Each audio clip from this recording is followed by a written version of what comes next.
Police ಇಲಾಖೆಯಲ್ಲಿ ಮಲತಾಯಿ ಧೋರಣೆ. ಒಂದೇ ಕಡೆ 5 ವರ್ಷ ಕೆಲಸ ಮಾಡುತ್ತಿದ್ದವರಿಗೆ ಎತ್ತಂಗಡಿ ಭಾಗ್ಯ ಸಿಕ್ಕಿದೆ. ಸಿಸಿಬಿಯಲ್ಲಿ ದಶಕಗಳ ಕಾಲ ಡ್ಯೂಟಿ ಮಾಡಿದ್ರು ಕೇಳೋಲಿಲ್ಲ ಎನ್ನುವಂಥ ಸ್ಥಿತಿ ನಿರ್ಮಾಣವಾಗಿದೆ. ಸಿಸಿಬಿ ಸಿಬ್ಬಂದಿ ಮಲತಾಯಿ ಧೋರಣೆ ಕುರಿತು ಕಮಿಷನರ್ಗೆ ದೂರನ್ನು ಕೂಡ ಕೊಟ್ಟಿದ್ದಾರೆ. ಸೆಲೆಬ್ರಿಟಿ ಡ್ರಗ್ಸ್ ಕೇಸ್ನಲ್ಲಿ ಅಮಾನತಾದವರಿಗೆ ಸಿಸಿಬಿಯಲ್ಲಿ ಡ್ಯೂಟಿ, ದೀರ್ಘಾವಧಿ ಕೆಲಸ ಮಾಡುವುದರ ಹಿಂದಿನ ಉದ್ದೇಶ ತಿಳಿಸೋಕೆ ಮನವಿಯನ್ನು ಕೂಡ ಇಲ್ಲಿ ಸಲ್ಲಿಸಲಾಗಿದೆ. ಹಾಗೆಯೇ ಬಿಟ್ಕಾಯಿನ್ ಹಗರಣದಲ್ಲಿ ಇದ್ದವರಿಗೆ ಡ್ಯೂಟಿಯನ್ನು ಹಾಕಲಾಗಿದೆ. 5 ವರ್ಷಕ್ಕೆ ಹೆಚ್ಚು ಸಮಯ ಒಂದೇ ಕಡೆ ಕೆಲಸ ಮಾಡಿದವರನ್ನ ವರ್ಗಾವಣೆ ಮಾಡಲಾಗ್ತಾ ಇತ್ತು. ಸಿಸಿಬಿಯಲ್ಲಿ PC ಇಂದ HC ಇಂದ ASI ಆಗಿದ್ರು, ಅಲ್ಲೇ ಡ್ಯೂಟಿ ಮಾಡಬೇಕು. ಈ ಹಿಂದೆ ಈ ಬಗ್ಗೆ ಕಮಿಷನರ್ಗೆ ಮಾಹಿತಿ ಕೇಳಿದ್ರು ಕೂಡ ನೋ ಯೂಸ್ ಎನ್ನುವಂಥ ಸಿಚುವೇಶನ್ ನಿರ್ಮಾಣ ಆಗಿದೆ. ಇವರನ್ನ ಬಿಟ್ಟರೆ ಯಾರಿಗೂ ಕೆಲಸ ಮಾಡುವ ಅರ್ಹತೆ ಇಲ್ವಾ ಎನ್ನುವಂಥ ದೂರು ಬಂದಿದೆ. ಈ ಬಗ್ಗೆ ಇನ್ನಷ್ಟು ಡೀಟೇಲ್ಸ್ ಅನ್ನು ಕೊಡ್ತಾರೆ ನಮ್ಮ ಪ್ರತಿನಿಧಿ ವಿಶ್ವನಾಥ್. ದೂರವಾಣಿ ಸಂಪರ್ಕದಲ್ಲಿ ಜಾಯ್ನ್ ಆಗ್ತಾ ಇದ್ದಾರೆ. ವಿಶ್ವನಾಥ್, ಪೊಲೀಸ್ ಇಲಾಖೆಯಲ್ಲಿ ಮಲತಾಯಿ ಧೋರಣೆ ಆಗ್ತಾ ಇದೆ. ಈ ಸಂಬಂಧ ಲೆಟರ್ ಕೂಡ ಕಮಿಷನರ್ಗೆ ಬರೆದಿದ್ದಾರೆ. ಈ ಪ್ರಕರಣದ ಬಗ್ಗೆ ಹೆಚ್ಚಿನ ಮಾಹಿತಿ ಏನಿದೆ ವಿಶ್ವನಾಥ್?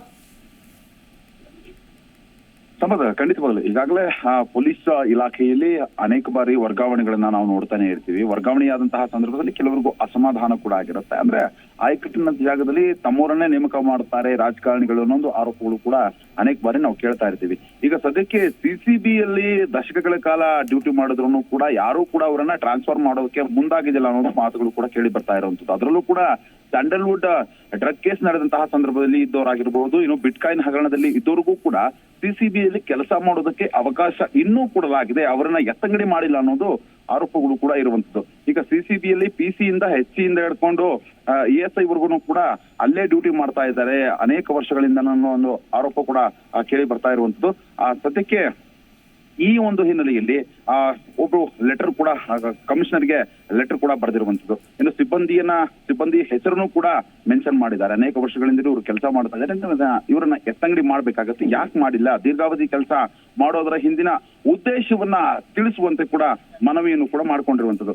ಅದಕ್ಕೆ ಈ ಒಂದು ಪತ್ರ ಏನಿದೆ, ಈ ಪತ್ರ ಕೂಡ ಈಗ ಸಾಕಷ್ಟು ಸಂಚಲನವನ್ನು ಕೂಡ ಉಂಟು ಮಾಡಿರುವಂತದ್ದು. ಯಾಕಂತಂದ್ರೆ ಅನೇಕ ದಿನಗಳಿಂದಲೂ ಕೂಡ ಒಂದೇ ವಿಭಾಗದಲ್ಲಿ ಕೆಲಸ ಮಾಡೋದು ಯಾಕೆ ಅಂತಂದ್ರೆ 1 ವರ್ಷ 2 ವರ್ಷಕ್ಕೆ ಎಲ್ಲರನ್ನೂ ಕೂಡ ಚೇಂಜ್ ಮಾಡುವಂತಹ ಮತ್ತು ಎತ್ತಂಗಡಿ ಮಾಡುವಂತಹ ಕೆಲಸವನ್ನು ಅನೇಕ ಬಾರಿ ನಾವು ನೋಡಿರ್ತೇವೆ. ಆದ್ರೆ ದಶಕಗಳಿಂದಲೂ ಕೂಡ ಇಲ್ಲೇ ಕೆಲಸ ಮಾಡ್ತಾ ಇರೋದು ಯಾಕೆ, ಇಲ್ಲಿ ಅವರಿಗೆ ಹೆಚ್ಚಿನ ಕೆಲಸ ಏನಿರುತ್ತೆ ಅನ್ನೋದು ಇದು ಸಾಕಷ್ಟು ಅನುಮಾನಗಳಿಗೂ ಕೂಡ ಕಾಡ್ತಾ ಇರುವಂತದ್ದು. ಸದ್ಯಕ್ಕೆ ಈ ಪತ್ರವನ್ನ ಕಮಿಷನರ್ ಅವ್ರಿಗೂ ಕೂಡ ಈಗ ತಲುಪಿಸಿರುವಂತದ್ದು. ಕಮಿಷನರ್ ಮುಂದೆ ಯಾವ ರೀತಿಯಾದಂತಹ ಕ್ರಮ ಕೈಗೊಳ್ತಾರೆ ಅಂತ ಕಾದು ನೋಡಬೇಕಾಗಿದೆ. ಸಂಪತ್, ಥ್ಯಾಂಕ್ ಯು ವಿಶ್ವನಾಥ್ ನಿಮ್ಮೆಲ್ಲ ಡೀಟೇಲ್ಸ್ಗಾಗಿ.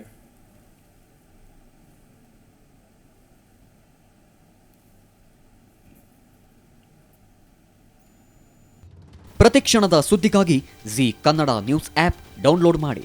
Live TV, latest updates, entertainment, lifestyle, technology ಸುದ್ದಿ ನಿಮ್ಮ ಅಂಗೈಯಲ್ಲಿ.